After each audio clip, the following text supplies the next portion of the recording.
Hello നമസ്കാരം. നമ്മളിന്ന് basically കഴിഞ്ഞ തവണ നമ്മൾ ചെയ്തിരുന്നു ആഫ്റ്റർ +2 കുട്ടികൾക്ക് ഉണ്ടാകുന്ന ഒരു കൺഫ്യൂഷൻ അവരുടെ പഠന പ്രോഗ്രാമുമായിട്ട് ബന്ധപ്പെട്ട് അതിൻ്റെ ഒരു സെക്കൻഡ് പാർട്ടാണ് നമ്മളിന്ന് ചെയ്യുന്നത്. അപ്പോൾ ഇതിനകത്ത് നമ്മൾ കുട്ടികളുടെ പെർസ്പെക്റ്റീവിൽ നിന്നും അല്ലാതെ നമ്മളുടെ സമൂഹത്തിൽ ഉണ്ടായിട്ടുള്ള പുതിയ വിദ്യാഭ്യാസത്തിൻ്റെ ചലനങ്ങൾ അതിനെക്കുറിച്ച് വളരെ കാഷ്വലായിട്ട് സംസാരിക്കുക എന്നുള്ളതാണ് നമ്മളിന്ന് ചെയ്യുന്നത്. അപ്പോൾ എൻ്റെ ആദ്യത്തെ ഒരു ചോദ്യമായിട്ട് ഞാൻ ചോദിക്കാം ഐസക്കിൻ്റെ അടുത്ത്. കഴിഞ്ഞ കുറച്ച് വർഷങ്ങളായിട്ട് ഒരു 4-5 വർഷമായിട്ട് നമ്മളുടെ മലയാളി ആളുകളുടെ അല്ലെങ്കിൽ സ്റ്റുഡൻസിൻ്റെ ഈ വിദ്യാഭ്യാസത്തെക്കുറിച്ചുള്ള കൺസെപ്റ്റിൽ വളരെ പ്രകടമായിട്ടുള്ള ചേഞ്ച് വന്നിട്ടുണ്ട്. അതിൻ്റെ കാരണം എന്തായിരിക്കാം എന്നാണ് തോന്നുന്നത്? എനിക്ക് തോന്നുന്നത് ഫണ്ടമെന്റലി അതിലേക്ക് നോക്കുമ്പം ഓപ്ഷൻസ് ആണ്. ഒരു അവൈലബിൾ ഓപ്ഷൻസിൻ്റെ സ്പെക്ട്രം എടുത്തു കഴിഞ്ഞാൽ നമുക്ക് ഇപ്പോൾ ഒരു 10 വർഷം മുമ്പ് ഉണ്ടായിരുന്ന ഒരേ കോഴ്സുകളോ അല്ലെങ്കിൽ സെലക്ട് ചെയ്യാൻ പറ്റുന്ന 1-2 സ്ട്രീമുകളോ അല്ല. എഞ്ചിനീയറിങ്ങും ഈ പറഞ്ഞ MBBS മാത്രമല്ല ഉള്ളത്. പിന്നെ ഈ സെക്കൻഡറി ആയിട്ടുള്ള പാരാമെഡിക്കൽ കോഴ്സിൻ്റെയും ബാക്കി കോഴ്സുകളുടെ എല്ലാം അണ്ടർലൈങ് ആയിട്ടുള്ള വാല്യൂ ഒരുപാട് കൂടിയിട്ടുണ്ട്. നമ്മൾ പണ്ട് ഇതിന് ഈ പറയുന്ന MBBS എഞ്ചിനീയറിങ് കിട്ടാത്തവൻ പൊയ്ക്കൊണ്ടിരുന്ന കോഴ്സിന് ഇപ്പം പോകുന്നതെല്ലാം ഈ പറയുന്ന പാരാമെഡിക്കൽ കോഴ്സ് തന്നെ ചെയ്യണമെന്ന് ഓൾറെഡി 10-ലോ 11-ലോ തീരുമാനിച്ച ആൾക്കാരായിരിക്കും. അത് മാത്രമല്ല എനിക്ക് തോന്നുന്നത് അതിലുള്ള എംപ്ലോയബിലിറ്റി, പിന്നെ ഒരു ഡോക്ടർ ആവാൻ എടുക്കുന്ന ഒരു സമയമോ ഈ പറയുന്ന ടൈം ലൈനോ എടുക്കത്തില്ല. ഒരു നേഴ്സ് ആവാനോ ഇല്ലെങ്കിൽ ഒരു അനസ്തഷോളജിസ്റ്റോ അങ്ങനെയുള്ള എന്തെങ്കിലും ഒരു പാരാമെഡിക്കൽ കോഴ്സ് ഫിനിഷ് ചെയ്ത് വളരെ ഹൈ ആയിട്ടൊരു എംപ്ലോയബിലിറ്റിയിലേക്ക് വരും. എസ്പെഷ്യലി എനിക്ക് തോന്നുന്നു അതിൻ്റെ ഒരു പുഷ് വന്നത് യൂറോപ്പിലേക്കും കാനഡ പോലത്തെ രാജ്യങ്ങളിലേക്കുള്ള മൈഗ്രേഷനാണ്. അവിടെയുള്ള ഇതിലുള്ള ജോലി സാധ്യതകളും കാര്യങ്ങളും തന്നെയാണ് ഉറപ്പായിട്ടും. എനിക്ക് തോന്നുന്നു അതോടൊപ്പം തന്നെ ഈ പറയുന്ന എല്ലാ കാലഘട്ടത്തിലും വിദ്യാഭ്യാസം ആണ് ഒരു ഡ്രൈവിംഗ് ഫോഴ്സ് ആയിട്ട് വരുന്നത്. എല്ലാത്തിൻ്റെയും വിദ്യാഭ്യാസത്തിൽ നിന്ന് എംപ്ലോയബിലിറ്റി ഉണ്ടാകുന്നു. ആ എംപ്ലോയബിലിറ്റിയിൽ നിന്ന് അവരുടെ ലൈഫ് സ്റ്റൈൽ ചേഞ്ച് ചെയ്യുന്നു. ഈ ലൈഫ് സ്റ്റൈൽ ചേഞ്ച് ചെയ്യുന്നതാണ് എല്ലാത്തിൻ്റെ ഒരു ഏറ്റവും ബേസിക് ആയിട്ടുള്ള ഒരു ഔട്ട്പുട്ട്. എല്ലാവരും ആവശ്യപ്പെടുന്നത് അതാണ്. അപ്പോൾ കഴിഞ്ഞ ഒരു 4-5 കൊല്ലത്തിൽ നമ്മളുടെ കുട്ടികൾ ഇത് ഓൾറെഡി കണ്ടു വളരുകയാണ്. പുറത്ത് പഠിക്കുന്നവർ പുറത്തൊരു എഞ്ചിനീയറിംഗ് സബ്ജക്റ്റ് പഠിക്കുന്നത് എങ്ങനെയാണ് പഠിക്കുന്നത്? അവർക്ക് അതിനുള്ള സോഷ്യൽ മീഡിയ സ്റ്റഫ്സ് ഉണ്ട്. ഇപ്പോൾ യൂട്യൂബ് നോക്കിക്കഴിഞ്ഞാൽ അവർക്ക് അറിയാം എങ്ങനെയാണ് ഒരു MIT-യിൽ ഒരു എഞ്ചിനീയറിംഗ് കോഴ്സ് പോകുന്നത്, അല്ലെങ്കിൽ ഒരു യൂറോപ്പിൽ വേറൊരു പ്രീമിയം ഇൻസ്റ്റിറ്റ്യൂട്ടിൽ പോകുന്നത് എങ്ങനെയെന്ന് ഇവർക്ക് അറിയാൻ പറ്റും. ഇത് കണ്ടു വളരുന്ന ഒരു സ്റ്റുഡൻറ് കമ്മ്യൂണിറ്റിക്ക് ഒരിക്കലും നമ്മളുടെ ഈ ഒരു പരിധിവരെ പ്രാകൃതമെന്ന് തോന്നിക്കുന്ന സിലബസിനോട് അറ്റാച്ച് ചെയ്യാൻ പറ്റാത്തത് ആ ഒരു കാരണവും എനിക്ക് തോന്നുന്നുണ്ട്. സെയിം ആസ് ഈ പേരൻസ് പുറത്ത് പോയി സക്സസ് ആയി വരുന്ന കുട്ടികൾ അവരുടെ ലൈഫിലുണ്ടാകുന്ന ചേഞ്ചസ് ഈ പേരൻസും കൂടെ കാണുവാണ്. അപ്പോൾ തീർച്ചയായിട്ടും പൈസ സ്വന്തമായിട്ട് ചിലപ്പോൾ എടുക്കാൻ പറ്റാത്തവർക്കും ഈ ലോൺ അവൈലബിലിറ്റി, ആ ഒരു ക്രെഡിറ്റ് സിസ്റ്റം കപ്പാസിറ്റി യൂസ് ചെയ്തിട്ട് കേരളത്തിൽ പ്രത്യേകിച്ചും വളരെ എന്താ പറയുക പ്രുഡൻ്റ് ആയിട്ടുള്ള ഒരു ചേഞ്ച് ആ സെക്ടറിൽ കാണുന്നുണ്ട്. അപ്പോൾ അതും ഒരു കാരണമായിട്ട് എനിക്ക് തോന്നുന്നുണ്ട്. ഇപ്പം ഗവൺമെൻറ് ജോലികളിൽ ഒരു 10 വർഷം മുമ്പെന്ന് പറഞ്ഞാൽ ഗവൺമെൻറ് ജോലികളാണ് ഏറ്റവും ആദ്യത്തെ പ്രയോറിറ്റി. എന്ത് പഠിച്ചിട്ടാണെങ്കിലും അതാണ് അൾട്ടിമേറ്റ് ഈ പറയുന്ന സക്സസ് സിമ്പിൾ. അത് ഒത്തിരി മാറിയിരിക്കുന്നു. ഈ പറയുന്ന ക്വാളിറ്റി ഓഫ് ലൈഫ് അല്ലെങ്കിൽ ഈ പറയുന്ന പോലെ അഫോർഡ് ചെയ്യാൻ പറ്റുന്ന കാര്യങ്ങൾ, അങ്ങനെയുള്ള പല കാര്യങ്ങളും ആയിരിക്കും അതിൻ്റെ ഫാക്ടറുകൾ. സോജിൻ്റെ അഭിപ്രായത്തിൽ എന്തായിരിക്കും? തീർച്ചയായിട്ടും ഇപ്പോൾ നമ്മളൊരു 10 കൊല്ലം മുന്നേ വരെ എടുത്ത് നോക്കിക്കഴിഞ്ഞാൽ എല്ലാം ഗവൺമെൻറ് ജോലി കിട്ടുക എന്നുള്ളതാണ് ഒരു 70% അബോവ് ഓഫ് ആളുകളുടെ ആഗ്രഹം തന്നെ. അവരെന്ത് പഠിക്കുന്നതും അതെങ്ങനെ ഗവൺമെൻറ് സിസ്റ്റത്തിലേക്ക് കയറിപ്പെട്ട ബേസിക്കലി അവർ നൽകുന്ന സെക്യൂരിറ്റി ആയിരുന്നു. അതായത് വൺസ് ജോലിയിൽ കയറി കഴിഞ്ഞാൽ അവർക്ക് റിട്ടയർ ആവുന്ന കാലം വരെ ജോലിയുണ്ട് എന്തൊക്കെ പറഞ്ഞാലും. ആ ഒരു ആസ്പെക്റ്റിലാണ് ഇവർ ജോലിയിൽ കയറിക്കൊണ്ടിരുന്നത്. ഇപ്പോഴും അത് ഫോളോ അപ്പ് ചെയ്യുന്നവരുണ്ടോ എന്ന് ചോദിച്ചാൽ ഒരിക്കലും ഇല്ലെന്ന് എനിക്ക് എൻ്റെ ചുറ്റുപാടുള്ള ആൾക്കാരെ പുതിയ സ്റ്റുഡൻറ് കമ്മ്യൂണിറ്റി നോക്കുമ്പോൾ അവരൊരിക്കലും അതിൽ സ്റ്റക്കായി നിൽക്കുന്നില്ല. അതിൻ്റെ കാരണം എന്താണെന്ന് വെച്ച് കഴിഞ്ഞാൽ ഞാൻ വീണ്ടും പറയും, ഒരു ലാസ്റ്റ് 10 ഇയേഴ്സിൽ നമ്മളുടെ സോഷ്യോ പൊളിറ്റിക്കൽ സിസ്റ്റത്തിൽ ഉണ്ടായിട്ടുള്ള ഡിഫറൻസ് എന്ന് പറയുന്നത് വളരെ വലുതാണ്. അപ്പോൾ നിങ്ങൾ നോക്കുക, ഇപ്പോൾ നമ്മൾ എറണാകുളത്ത് ജീവിക്കുന്ന ആൾക്കാർക്ക് ഇൻഫോ പാർക്ക് വളരെ അടുത്താണ്. കാക്കനാട് ഏറ്റവും ഇൻഫോ പാർക്ക് അത്രയും ത്രൈവ് ചെയ്ത് നിൽക്കുകയാണ്. അവിടെ നമ്മുടെ വേൾഡിലെ തന്നെ ബിഗ് ഫോർസ് എന്ന് പറയുന്ന എല്ലാ കമ്പനികളും ഇവിടെ ഉണ്ട്. അതുകൂടാതെ എത്രയോ IT ടെക് പാർക്കുകൾ നമുക്ക് ഇവിടെ ഉണ്ട്.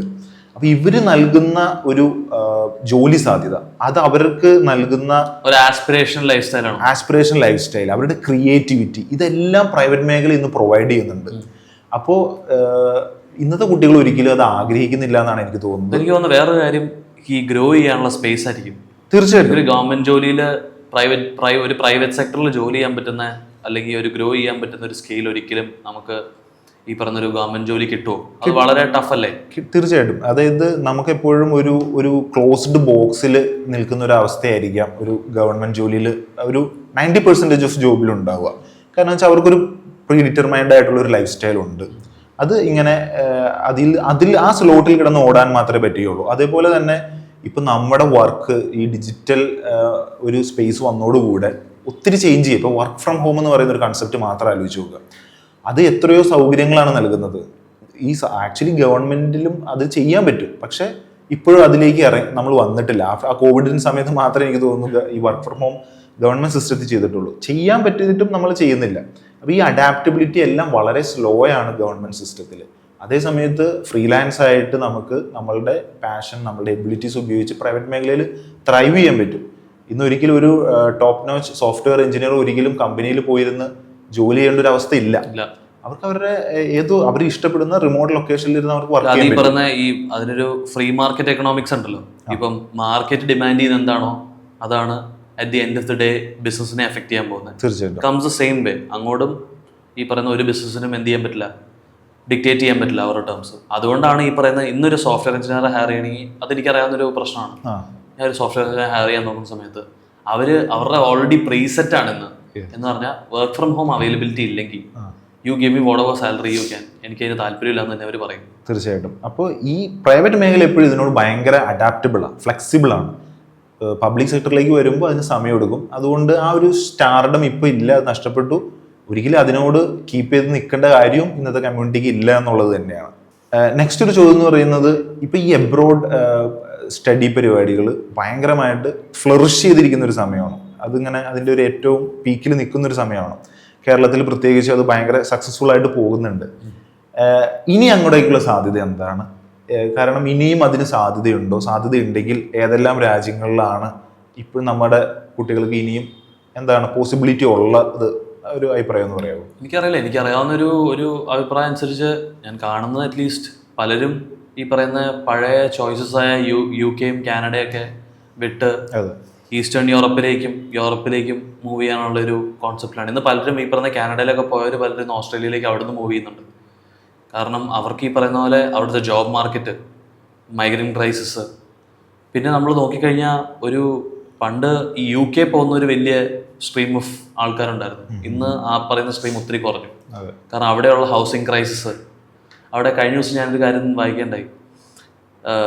UK ഏറ്റവും കൂടുതൽ ഇപ്പം ലാൻഡ് ഓൺ ചെയ്യുന്നത് ഇന്ത്യക്കാരാണ്. ബ്രിട്ടീഷുകാരെക്കാളും കൂടുതൽ ഇന്ത്യൻ വംശജരാണ് ഏറ്റവും കൂടുതൽ പ്രോപ്പർട്ടി ഓൺ ചെയ്യുന്നത്. അതൊരു ഇൻട്രസ്റ്റിംഗ് ആയിട്ടൊരു നമ്പറാണ്. നമ്മുടെ നീരവ് മോദിയും വിജയ് മല്യ ഒക്കെ തന്നെ അവിടെ തന്നെ ഉണ്ടല്ലോ. അവരെല്ലാം സന്തോഷിക്കാനും ഈ പറയുന്ന പോയി മാറി നിൽക്കാനും ഉപയോഗിക്കുന്ന രാജ്യമാണല്ലോ UK. അതേസമയം ഈ പറയുന്ന യൂറപ്പിലേക്കുള്ള ഓപ്പർച്യൂണിറ്റികൾ ഓരോ ദിവസം കൂടുമ്പോൾ കൂടിക്കൊണ്ടിരിക്കുകയാണ്. നമ്മൾ ഈ പറയുന്ന പോലെ യൂറപ്പിലും ഈ പറയുന്ന സൗത്ത് ഏഷ്യൻ കൺട്രീസ്, ഇപ്പോൾ ഈ പറയുന്ന വെസ്റ്റ് സൗത്ത് ഏഷ്യയിലുള്ള രാജ്യങ്ങൾ, ജപ്പാൻ പോലെയുള്ള രാജ്യങ്ങളെല്ലാം അവർക്ക് ഫണ്ടമെൻ്റലായിട്ടൊരു ബർത്ത് റേറ്റ് ക്രൈസിസ് ഉണ്ട്. പലരും ഇപ്പം അടുത്ത കാലത്ത് നമ്മൾ കേട്ടത് അവിടെ ഈ പറഞ്ഞ ബർത്ത് റേറ്റ് ഇൻക്രീസ് ചെയ്യാൻ ഫോറിനേഴ്സിന് വിസ വരെ കൊടുക്കുകയാണ് ജപ്പാൻ. അങ്ങനെയുള്ള സംഭവങ്ങൾ ഉണ്ടാകുമ്പോൾ അവർക്കൊരു ഏജിങ് ആയിട്ടൊരു പോപ്പുലേഷൻ ഉണ്ട്. ഇന്ത്യയിൽ അത് വരാൻ പോകുന്ന ഒരു ഇഷ്യൂ ആണെന്ന് പറയുന്നുണ്ട്.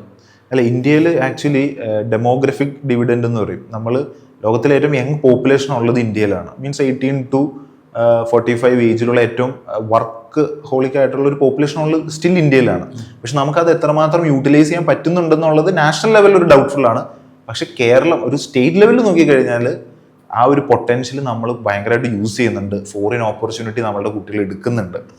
ഇപ്പോൾ യൂറോപ്പിൽ പറഞ്ഞല്ലോ UK ക്രൈസിസ്, ഇംഗ്ലീഷ് സ്പീക്കിംഗ് കൺട്രീസിൽ ഈ പറയുന്ന പോലെ ഡയസ്പോറ ഓൾറെഡി ഫ്ലറിഷായി സാച്ചുറേറ്റഡ് ആയിക്കൊണ്ടിരിക്കുന്ന സാഹചര്യത്തിൽ ഈ ജോബ് മാർക്കറ്റിലും സാച്ചുറേഷൻ വന്നു തുടങ്ങിയ സാഹചര്യത്തിൽ ഈ ജർമ്മനി പോലെയുള്ള, സ്വിറ്റ്സർലൻഡ് പോലെയുള്ള അതർ സ്പീക്കിംഗ് ഇംഗ്ലീഷ് അല്ലാതെ അതർ ലാംഗ്വേജ് അവരുടെ ഒരു പൊട്ടൻഷ്യൽ എങ്ങനെയാണ് വളരുന്നുണ്ടോ? അല്ലെങ്കിൽ അതിനകത്ത് സാധ്യത ഉണ്ടോ? ഈ ഈസ്റ്റേൺ യൂറോപ്യൻ രാജ്യങ്ങളിൽ അല്ലെങ്കിൽ ഇപ്പം നമ്മൾ സംസാരിക്കുന്ന മെയിൻ സ്ട്രീം യൂറപ്പിൽ ഇത് വർഷങ്ങളായിട്ട് ഓപ്പർച്യൂണിറ്റി ഉണ്ട്. പക്ഷെ പലപ്പോഴും നമ്മുടെ ഒരു ബാരിയർ ആയിട്ട് വന്നുകൊണ്ടിരുന്ന ലാംഗ്വേജ് ആയിരുന്നു. അത് നമ്മുടെ കേരളത്തിൽ ഒരിക്കലും ഈ പറയുന്ന ലാംഗ്വേജ് പഠിപ്പിക്കാനുള്ള സ്ഥലങ്ങളില്ല, ഈ പറയുന്ന അപ്സ്കിൽ ചെയ്യാനുള്ള സ്ഥലങ്ങളില്ല. അന്നെന്നും ഈ പോകുന്നവർ പലരും സ്വന്തം കഴിവുകൊണ്ട് പഠിച്ചു പോകുന്നതും കാര്യങ്ങളൊക്കെ ആയിരുന്നു. പക്ഷേ ഈ പറയുന്ന യൂറോപ്പിലേക്ക് പോയ പലരും അന്നത്തെ കാലത്ത് പോയവർ വളരെ ഫ്ലറിഷ് ചെയ്തിട്ടുണ്ട്. അവർക്കൊരിക്കലും ആ ഒരു പ്രോബ്ലം വന്നിട്ടില്ല. അത് ഇപ്പം ഞാൻ എൻ്റെ ഒരു ഡയറക്റ്റായിട്ട് ഞാൻ ചോദിക്കുകയാണെങ്കിൽ ഇപ്പം UK വേഴ്സസ് ജർമ്മനി, ഇത് കുട്ടികളുടെ ഒരു കൺഫ്യൂഷൻ സ്റ്റേജ് ആണ്. അങ്ങനെ നോക്കുവാണെങ്കിൽ ഏത് രാജ്യമാണ് ഇന്ന് ഒരാൾ വൈസായിട്ട് ഡിസൈഡ് ചെയ്യണമെങ്കിൽ ഏതായിരിക്കും നല്ലത്? UK versus Germany. Germany obviously ഈ പറയുന്ന ജർമ്മനിയുടെ പ്രത്യേകത എന്ന് പറഞ്ഞാൽ പബ്ലിക് യൂണിവേഴ്സിറ്റീസിൽ ക്ലോസ് ടു ഫ്രീ ആണ് എഡ്യൂക്കേഷൻ. 0 to ഫ്രീ ആണ് അവർ എഡ്യൂക്കേഷൻ. High quality education. ഇപ്പം നമ്മുടെ ഈ പറയുന്ന ആൽബർട്ട് ഐൻസ്റ്റീനെ പോലെയുള്ള ഏറ്റവും വലിയ ഈ പറയുന്ന പ്രൊഫസേഴ്സും സയൻറ്റിസ്റ്റുകളും നോബൽ ലോറിയറ്റ്സ് ഒക്കെ വന്നേക്കുന്നത് ജർമ്മനിയിൽ നിന്നാണ്. ബേൺ യൂണിവേഴ്സിറ്റി എന്നൊക്കെ പറയുന്ന യൂണിവേഴ്സിറ്റി എന്നൊക്കെയാണ്. അതെല്ലാം പബ്ലിക് യൂണിവേഴ്സിറ്റീസാണ്. അവർക്കൊരിക്കലും ഈ പറയുന്ന പോലെ ഒരു ഫീസിൻ്റെ എന്നാ പറയുന്നത് ഒരു കൾച്ചറില്ല. അത് മാത്രമല്ല അവർ ഒരു വെൽഫെയർ സൊസൈറ്റിയാണ് Germany. Health care, social security benefits ഉണ്ട്. ഇപ്പോൾ നമ്മൾ UK നോക്കിക്കഴിഞ്ഞാൽ ഒരു 10,000 യൂറോയിൽ കുറഞ്ഞുള്ള ഒരു കോഴ്സും എവിടെയില്ല, UK യിലില്ല. അതിൻ്റെ ഒപ്പം ഹൗസിംഗ് ക്രൈസിസ്, ഒരു വീട് താമസിക്കാൻ കിട്ടണമെങ്കിൽ അവിടെ വളരെ പാടാണ്. ഈ പറയുന്ന ജർമ്മനിയിലാണെങ്കിൽ സ്റ്റുഡൻറ്റ് ഹൗസിംഗ് ഉണ്ട്. ഈ പറഞ്ഞതുപോലെ തന്നെ ഇതിനേക്കാൾ കൂടുതൽ ഇപ്പോൾ ഈ എക്കണോമിക്കൽ കണ്ടീഷൻ, എസ്പെഷ്യലി ആഫ്റ്റർ ഈ യുക്രൈൻ റഷ്യ വാർ, അതിനൊക്കെ ശേഷം നമ്മൾ മുന്നേ കുറേ നാളുകൾക്ക് മുന്നേ കണ്ട യൂറോപ്പ് അല്ല ഇന്ന് യൂറോപ്പ്. ഇപ്പോൾ UK തന്നെയാണെങ്കിലും പൊളിറ്റിക്കൽ ക്രൈസിസ് ഉണ്ട്, എക്കണോമിക് ക്രൈസിസ് ഉണ്ട്. അത് വെച്ച് കമ്പയർ ചെയ്യുമ്പോഴും ഈ UK മറ്റു രാജ്യങ്ങളും വെച്ച് ചെയ്യുമ്പോൾ ഏതാണ് ബെറ്റർ ആക്ച്വലി? അത് നമ്മൾ ഇപ്പോൾ കമ്പയർ ചെയ്യുമ്പം ഏകദേശം ഒരു പകുതിയുടെ വ്യത്യാസമുണ്ട് ഈ പറയുന്ന ജർമ്മനിയും UK തമ്മിൽ. ജർമ്മനിയാണ് എന്നും ലോകത്തെ ഏറ്റവും വലിയ industrial country.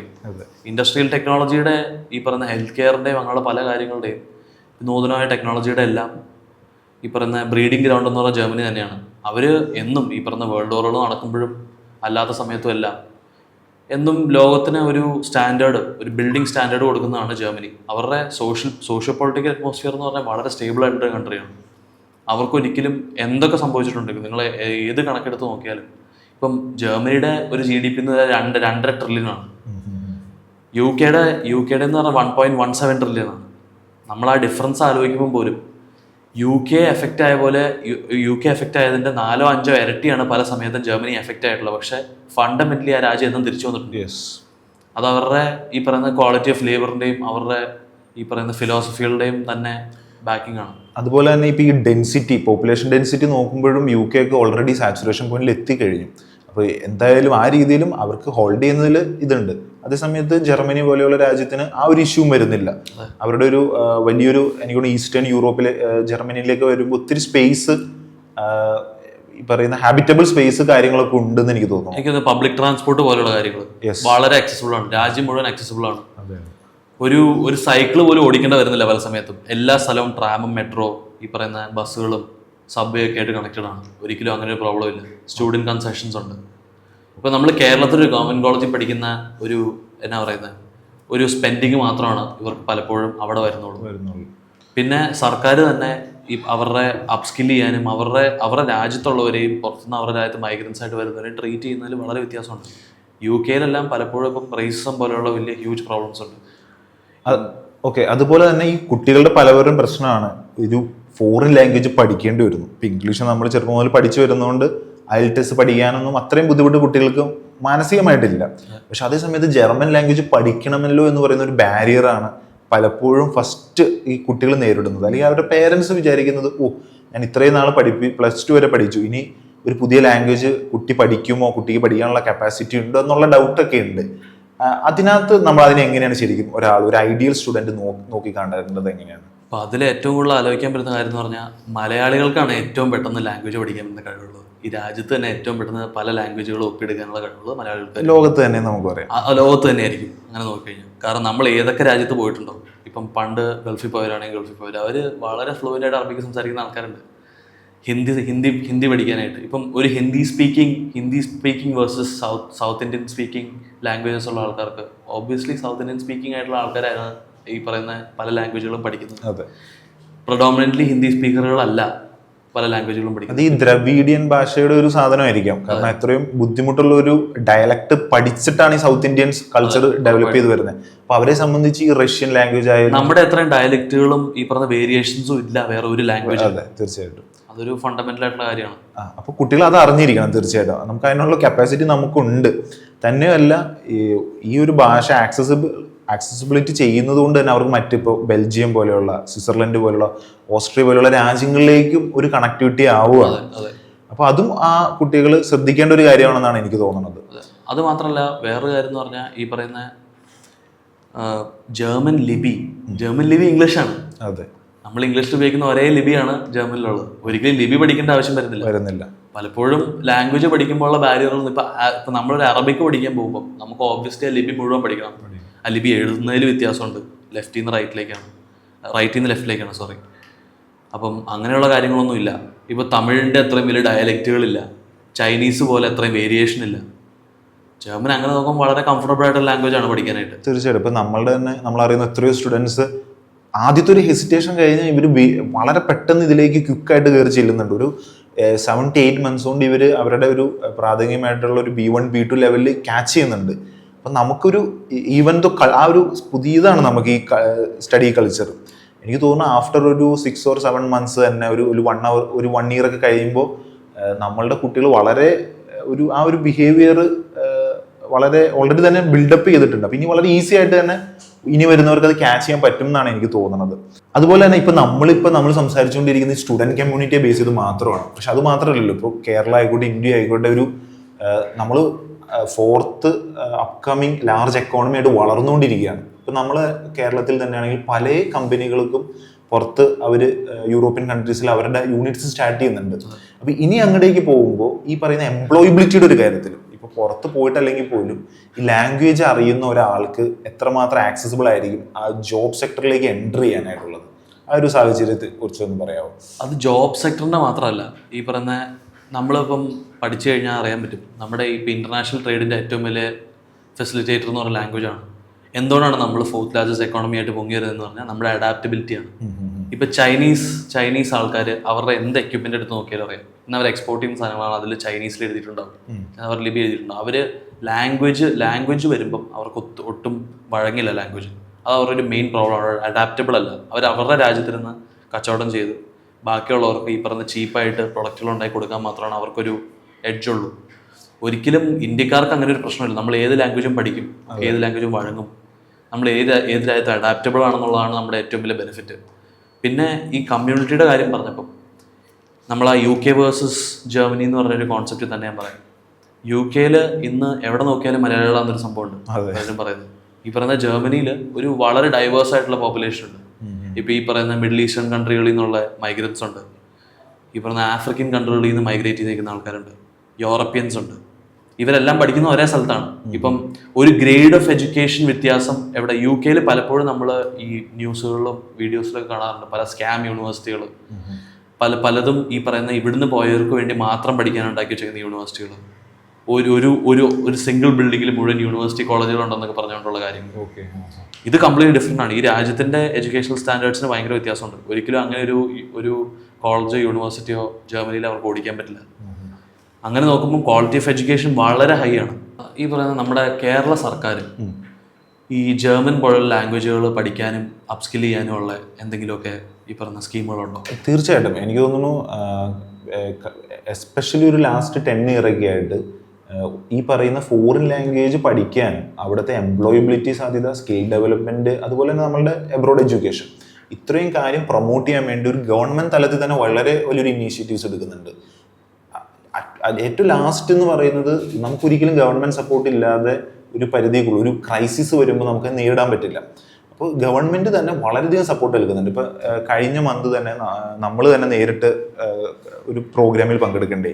German delegations directly visit ചെയ്തിട്ട് ഇപ്പോൾ കേസ് എന്ന് പറയും, കേരള അക്കാഡമി സ്കിൽ ഡെവലപ്മെൻറ്റിൻ്റെ ഒരു ഡിപ്പാർട്ട്മെൻ്റ് ഉണ്ട്. ആ ഡിപ്പാർട്ട്മെൻറ്റുമായിട്ട് കൂടി ചേർന്നിട്ട് ഒരു പ്രോഗ്രാം നടത്തുകയാണ്. അതിൻ്റെ മെയിൻ അജണ്ട എന്ന് പറയുന്നത് എങ്ങനെ ബെറ്റർ ലാംഗ്വേജ് എഡ്യൂക്കേഷൻ നമുക്ക് കുട്ടികളിലേക്ക് കൊടുക്കാൻ പറ്റും. അതിനുള്ള ട്രെയിനിങ് പ്രോഗ്രാം ആയിരുന്നു അത്. ജർമ്മൻ ഡെലിഗേറ്റ്സ് നേരിട്ട് വന്ന് നടത്തിയൊരു പ്രോഗ്രാമാണ്. അപ്പോൾ അത്രയും സപ്പോർട്ട് അവർ നൽകുന്നുണ്ട്. അത് ഗവൺമെൻറ് ടു ഗവൺമെൻറ് കൊളാബ് ചെയ്തിട്ടാണ് പരിപാടി നടക്കുന്നത്.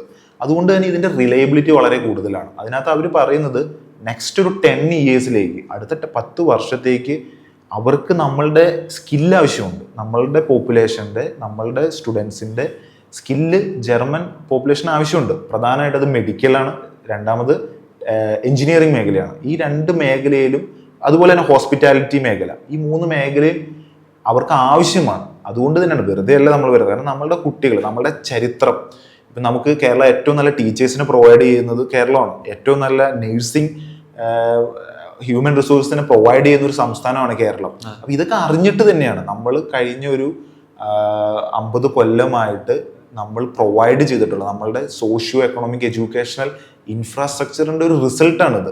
അപ്പോൾ അത് നമുക്ക് ഏറ്റവും എക്സ്പ്ലോയിറ്റ് ചെയ്യാൻ പറ്റുന്ന ഒരു ടൈമാണിത്. അതുകൊണ്ട് തന്നെയാണ് നമ്മളുടെ കുട്ടികൾ നല്ല രീതിയിൽ ഈ പറയുന്ന എബ്രോഡിലേക്ക് പോകാൻ പറ്റുന്നത് അവരുടെ ഒരു ക്വാളിറ്റി കൊണ്ട് കൂടിയാണ്. അപ്പോൾ നല്ലൊരു സാധ്യത ഇനി മുന്നിലോട്ട് പോകുമ്പോഴും ഉണ്ട്. അതുപോലെ തന്നെ നമ്മൾ ചെറുപ്പത്തിൽ വളരുമ്പോൾ തന്നെ നമ്മൾ ഈ German cars, German automobile sector, അതിൻ്റെ ഒരു ഫാനായിട്ടാണ് ഒരുമാതിരിപ്പെട്ട ശരാശരി എല്ലാ കുട്ടികളും വളരുന്നത്. ആ ഒരു സാധ്യത നമ്മളൊരു വളരെ ഡ്രീമോടുകൂടി കണ്ടിരുന്ന ഈ കാര്യം, ഇപ്പോൾ വോക്സ് വാഗൻ ആയിക്കോട്ടെ, ബെൻസ് ആയിക്കോട്ടെ, ആ ഒരു സെഗ്മെന്റിലേക്കാണ് നമ്മളുടെ പല കുട്ടികളും ജോലി ചെയ്യാൻ പോകുന്നത്. അല്ലെങ്കിൽ അതിൻ്റെ ഒരു ഇമ്പോർട്ടൻസിനെ എങ്ങനെയാണ് ശരിക്കും നോക്കി കാണേണ്ടത്?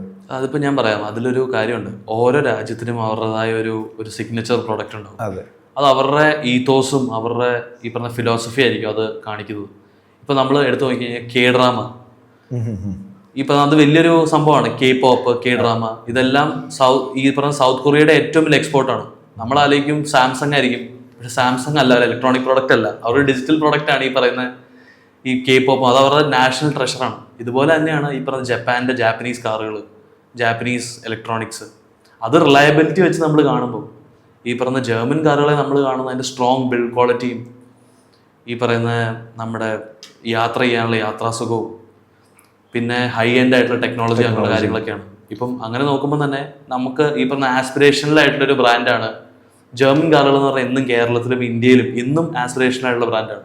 ഇന്ന് ആർക്കും ഉള്ളൊരു ഒരു ആഗ്രഹമാണ് എന്തെങ്കിലും ഒരു ദിവസം ഈ പറയുന്ന പോലെ ഒരു ഹൈ എൻഡ് സ്പോർട്സ് കാറോ ഇല്ലെങ്കിൽ ഒരു ലക്ഷറി സെഡാനോ, ഈ വോക്സ് വാഗൻ പോലെ ഇല്ലെങ്കിൽ ഈ പറയുന്ന നമ്മുടെ മെർസിഡീസ് ബെൻസ് പോലത്തെ ഒരു വണ്ടി മേടിക്കണം എന്നുള്ളത് ഇവരെല്ലാം താല്പര്യമാണ്. അത് മാത്രമല്ല ഇവരുടെ എല്ലാം ഫണ്ടമെന്റൽ ടെക്നോളജി. ഇപ്പൊ ഇന്ത്യയിൽ മെർസിഡീസ് ബെൻസിന് ഒരു യൂണിറ്റ് ഉണ്ട്, ഇന്ത്യയിലേക്കുള്ള വെഹിക്കിളുകൾ മാത്രം ഉണ്ടാക്കുന്നത്. അത് കാണുമ്പോൾ തന്നെ നമുക്കറിയാം ഇന്ത്യയിൽ എന്തോരം ഈ പറയുന്ന ജർമ്മൻ വെഹിക്കിളുകൾക്കുള്ള ഡിമാൻഡ് ഉണ്ടെന്ന്. ഇന്ന് ഇന്ത്യയിലാണ് ഈ പറയുന്ന കംപ്ലീറ്റ്ലി ബിൽഡ് യൂണിറ്റുകളല്ല ഇങ്ങോട്ട് കൊണ്ടിരുന്നത്, ഇന്ത്യയിൽ തന്നെ മാനുഫാക്ചർ ചെയ്യുകയാണ് ചെയ്യുന്നത്. അതുപോലെ തന്നെയാണ് ഈ പറയുന്ന ജർമ്മനിയിൽ മിക്കവാറും ഈ പറയുന്ന സിറ്റികളെല്ലാം പവർ ചെയ്യുന്ന മെർസിഡീസ് ബെൻസും വോക്സ് വാഗനുമാണ്. അവിടത്തേക്ക് ഒരു വർക്ക് ഫോഴ്സ് ആയിട്ടാണ് ആക്ച്വലി അൾട്ടിമേറ്റ്ലി നമ്മുടെ പിള്ളേർ പോകുന്നത്. ഇപ്പൊ അവിടെ വർക്ക് ചെയ്യുന്ന ഇപ്പൊ മെക്കട്രോണിക്സ് സബ്ജക്ട് എടുക്കുന്നവര്, അല്ലെങ്കിൽ ഇവിടെ ITI കഴിഞ്ഞ പല കുട്ടികൾക്ക് അവിടുത്തെ നേരെ ഈ പറയുന്ന ഓട്ടോമൊബൈൽ ജയൻസിലേക്കാണ് അവർക്ക് പലർക്കും, നമ്മുടെ തന്നെ പല കുട്ടികൾക്കും ജോലി കിട്ടുന്നത്. അപ്പൊ അതൊരു നിസ്സാര കാര്യം അല്ല ആക്ച്വലി. ആൻഡ് ആ ഒരു വർക്കബിലിറ്റി അവരവിടെ പഠിക്കുന്ന കാര്യം ആഫ്റ്റർ ഓൾ നമ്മളുടെ കമ്മ്യൂണിറ്റിയെ തന്നെയാണ് ഡെവലപ്പ് ചെയ്യാനായിട്ട് സഹായിക്കുന്നത്. ആ തരത്തിൽ നോക്കിക്കഴിഞ്ഞാൽ ഒരു എഡ്യൂക്കേഷൻ്റെ ഒരു വലിയ തരത്തിലുള്ള ഒരു എക്സ്പോഷറാണ് നമ്മളിപ്പോൾ കണ്ടുകൊണ്ടിരിക്കുന്നത്. അത് മാത്രമല്ല വളരെ ഹൈ എൻഡ് ആയിട്ടുള്ള ടെക്നോളജിയാണ്, ലോകത്തെ ഏറ്റവും ബെസ്റ്റ് ടെക്നോളജിയാണ് അവിടെ ഉണ്ടാക്കുന്നത്. അത് പഠിക്കുന്നതെന്ന് പറഞ്ഞാൽ ഓബ്വിയസ്ലി അപ്സ്കിൽ ചെയ്യുകയാണ്. നമ്മുടെ ഈ പറഞ്ഞൊരു ജനറേഷൻ്റെ മുഴുവൻ അപ്സ്കില്ലിംഗ് ആണ് ഈ പറയുന്ന ഇതുപോലെ ഒരു സെക്ടറിൽ വർക്ക് ചെയ്യുമ്പോൾ വരുന്നത്. നമ്മൾ ഈ പറയുന്ന ജർമ്മൻ കൾച്ചറിന് കേരളത്തിൻ്റെ ഈ പറയുന്ന സാംസ്കാരിക രംഗമായിട്ട് ഉള്ള അവരുടെ കോൺട്രിബ്യൂഷൻസ് എന്തൊക്കെയാണ്? തീർച്ചയായിട്ടും. അതായത് നമ്മൾ പലപ്പോഴും ഇപ്പോഴത്തെ പിള്ളേർ നോക്കുമ്പോൾ ജർമ്മൻ ഒരു പുതിയൊരു സെറ്റപ്പ് വരുന്നു, പുതിയൊരു ലാംഗ്വേജ് പഠിക്കുന്നു. ശരിക്കും പറഞ്ഞാൽ അങ്ങനെയല്ല. നമ്മളൊരു ചരിത്രം പഠിക്കുമ്പോൾ അറിയാം കേരളത്തിൻ്റെ ഈ ലിറ്റററി പരിപാടികളെല്ലാം സ്റ്റാർട്ട് ചെയ്യുന്നത് തന്നെ ജർമ്മൻ മിഷണറിമാരും ജർമ്മൻ പീപ്പിളും ഒക്കെ തന്നെയാണ്. കാരണം ഇപ്പൊ ഹെർമൻ ഗുണ്ടറിട്ട് പുള്ളിയാണ് ഇവിടെ ആദ്യമായിട്ട് ഈ പറയുന്ന അച്ചടിന്റെ ഒരു ലിത്തോഗ്രാഫിക് പ്രസ് ആദ്യമായിട്ട് സ്റ്റാർട്ട് ചെയ്യുന്നത് ഈ ജർമ്മൻകാരനാണ്. അതുപോലെ ഒത്തിരി ജർമ്മൻ മിഷണറീസ് വ്യക്തികളൊക്കെ കൂടി തന്നെയാണ് നമ്മളുടെ ഈ കൾച്ചറൽ സാധനത്തിന് ഒരു ഓർഗനൈസ്ഡ് സിസ്റ്റം കൊണ്ടുവന്നത്. മീൻസ് നമുക്ക് ഈ പറയുന്ന വെർണാക്കുലർ ആയിട്ട് നമുക്ക് ലാംഗ്വേജ് ഉണ്ട്, മലയാള ശൈലികൾ, ഭാഷകൾ, ഈ പറയുന്ന പാട്ടുകൾ എല്ലാം ഉണ്ട്. പക്ഷെ അത് എഴുത്ത് ഫോമിലേക്ക് അതിനെ റൈറ്റ് ചെയ്യുന്നിടത്താണല്ലോ റെവല്യൂഷൻ സംഭവിക്കുന്നത്. അത് ആക്ച്വലി കൊണ്ടുവരുന്നത് ഈ ജർമ്മൻ മിഷണറിമാരിൽ അടങ്ങുന്ന ഒരു ഗ്രൂപ്പ് ഓഫ് ആളുകളാണ്. അതാണ് ശരിക്കും പറഞ്ഞാൽ കേരളത്തിന് ഒരു ബൂം നൽകുന്നത്. ഇൻ ദാറ്റ് സെൻസ് അവിടെ നിന്നാണ് നമ്മളുടെ ഈ പറയുന്ന ഒരു നോളജ് എക്കോണമിയൊക്കെ സ്റ്റാർട്ട് ചെയ്യുന്നത്. എനിക്ക് തോന്നുന്നു സെയിം അതിൻ്റെ ഒരു തേർഡ് റെവല്യൂഷണറി ഫേസിലായിരിക്കും നമ്മൾ നിൽക്കുക. ഇപ്പം നമ്മൾ അവിടെ പോയി പഠിക്കാൻ നമ്മൾ ജർമ്മൻ ഭാഷ പഠിച്ച് നമ്മൾ ലോകത്തിൻ്റെ പല നമ്മളുടെ കുട്ടികൾ ലോകത്തിന്റെ പല ടെക്നോളജിയുടെയിലേക്ക് എത്തിച്ചേരുന്ന ഒരു അവസ്ഥ എന്ന് പറയുന്നത് നമ്മുടെ സാമൂഹ്യ രംഗത്ത് ഉണ്ടാക്കുന്ന വലിയൊരു മാറ്റമാണ്. അപ്പൊ history is very much connected to our future എന്ന് പറയുന്ന ഒരു കൺസെപ്റ്റിലേക്ക് തന്നെയാണ് വന്നുകൊണ്ടിരിക്കുന്നത്. അപ്പോൾ ഇത് ഈസിയാണ് ആക്ച്വലി. ഒരു ജർമ്മൻ ലാംഗ്വേജ് പഠിക്കാൻ നമുക്ക് തുടങ്ങുമ്പോൾ സംസ്കൃത ഭാഷയോട് ഇതിന് ഭയങ്കര അധികം ഇതുണ്ട്, വളരെ ഇന്റർലിങ്ക് ചെയ്തെടുക്കുന്നതാണ്. മലയാളത്തിന്റെയും ഒരു ബേസ് എന്ന് പറയുന്നത് ഈ പറയുന്ന സംസ്കൃതത്തിനൊക്കെ ഉള്ളതുകൊണ്ട് പഠിച്ചു തുടങ്ങുമ്പോൾ, എക്സ്പ്ലോർ ചെയ്ത് തുടങ്ങുമ്പോൾ നമുക്കത് മനസ്സിലാവും. അപ്പോൾ ആ തരത്തിൽ വളരെയധികം ഇമ്പോർട്ടൻസ് സാംസ്കാരികപരമായും ചരിത്രപരമായും നമ്മളുടെ ജർമ്മൻ ലാംഗ്വേജും കേരള ലാംഗ്വേജും പേഴ്സണാലിറ്റീസ് ഒക്കെ തമ്മിലായിട്ട് കൊളാബ് ചെയ്ത് കിടക്കുന്ന ഒന്നാണ്. ഇപ്പം നമ്മൾ ബേസിക്കലി പറഞ്ഞു വന്നത് ഇപ്പം നമ്മൾ നമ്മളുടെ ടോക്കിലായാലും രണ്ടാമത്തെ ടോക്കിലായാലും പറഞ്ഞു വന്നത് ലാംഗ്വേജ്, ഭാഷ എത്രമാത്രം ചേഞ്ച് നമ്മളിൽ കൊണ്ടുവരുന്നു എന്നുള്ളതാണ്. എങ്ങനെ ഒരു വിശ്വപൗരനാവാൻ ഓരോ മലയാളിക്കും ലാംഗ്വേജ് സാധിക്കുന്നു എന്നുള്ളതാണ്.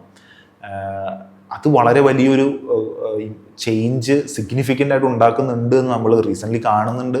ആ ഒരു ലോകത്താണ് നമ്മൾ ജീവിക്കുന്നത്. മലയാളി എന്ന ഗ്ലോബൽ സിറ്റിസൺ. അതെ, അത് അടുത്തൊരു 10 കൊല്ലം കഴിയുമ്പോൾ നമുക്ക് ഇതിൻ്റെ ഒരു ഫുൾ പൊട്ടൻഷ്യൽ നമുക്ക് അറിയാൻ പറ്റും. എല്ലാ ലോകത്തിൻ്റെ ഏതൊരു സ്ട്രക്ചറിലും, അത് മെഡിക്കൽ ഫീൽഡ് ആയിക്കോട്ടെ, ടെക്നോളജി ഫീൽഡ് ആയിക്കോട്ടെ, അവിടെ എല്ലാം ഒരു മലയാളി സാന്നിധ്യം ഉണ്ടാകും ഉറപ്പായിട്ടും. പക്ഷെ അതിന് ഗ്രൗണ്ട് ആവുന്നത് ഈ പറയുന്ന ലാംഗ്വേജ് പഠനവും അതിന് എത്ര ക്വാളിറ്റി ഉള്ള എഡ്യൂക്കേഷൻ നമുക്ക് കുട്ടികൾക്ക് നൽകാൻ പറ്റുന്നു എന്നുള്ളതാണ്. അത് നമ്മളുടെ പോലെയുള്ള എഡ്യൂക്കേഷൻ, ഇതുപോലത്തെ ഉള്ള ലാംഗ്വേജ് ട്രെയിനിങ് സെന്ററുകൾക്ക് വലിയ പങ്കാണ് അതിനകത്ത് വഹിക്കാനുള്ളത്. നല്ല രീതിയിൽ സാധിക്കുമാറാകട്ടെ. അതുപോലെ കുട്ടികളും ഈ ഒരു ഓപ്പർച്യൂണിറ്റി അവർക്ക് നല്ല രീതിയിൽ യൂട്ടിലൈസ് ചെയ്യാനും സാധിക്കട്ടെ എന്ന് നമുക്ക് ആശംസിക്കാം. Thank you.